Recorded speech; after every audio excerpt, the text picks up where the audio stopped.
Well, the goal of this channel is to have a place where you can come get some knowledge from Dad, things that I can save for you for a time that you're ready. You know, maybe you're 11 years old, maybe you're off to Nebraska, maybe you're just not ready to hear, these things. But I do want to make sure that they're out there so that you can get to them when you're ready, and that's why I'm doing this. So I hope you enjoy it.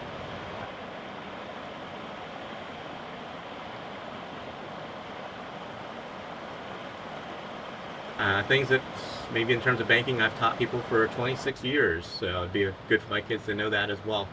I'm putting it on YouTube so that if anybody else would be benefit from it, then hopefully you do. Do keep in mind that anything I talk about is not investment advice, it's not financial advice, it's not tax advice, not legal advice. It might not even be good advice, but it is dad advice. So here we go. Today we're going to talk about credit basics.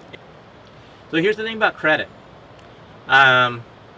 With credit, you don't want to think of it as something you can do or shouldn't do or have to do, things like that. You want to think of it like a relationship.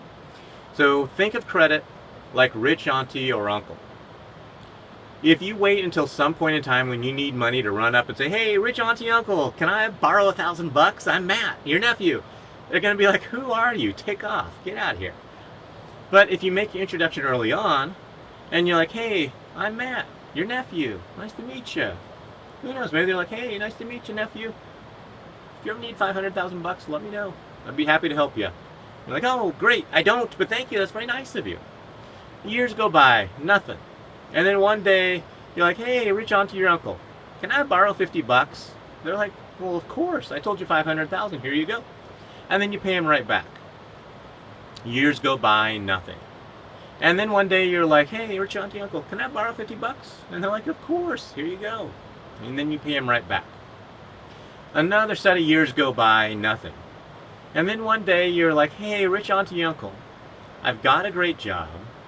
I found a good house. I've got 20% down, but I'm short about $400,000 on this house. Do you think you could help me out? They're like, well, let's think about this. I've known you for years. You've never borrowed more than I've offered, and you've always paid me right back. Let's talk about it. And so that's how you want to think about credit. You don't want to be thinking as far as, I can charge this and pay it off, and that's going to build credit. Too many times people charge up, pay down, and life happens, and now you're stressed out because you have all this debt you don't know how to pay. So it's better off not to use it than to charge it up, pay it off, and then find yourself in a bind.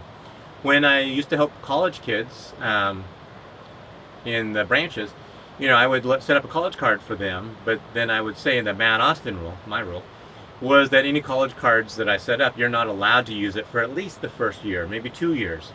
Because the goal isn't about charging and paying down. The goal is, maybe you're a sophomore in college. A couple more years, you finish undergrad. Maybe you go to grad school, maybe you don't.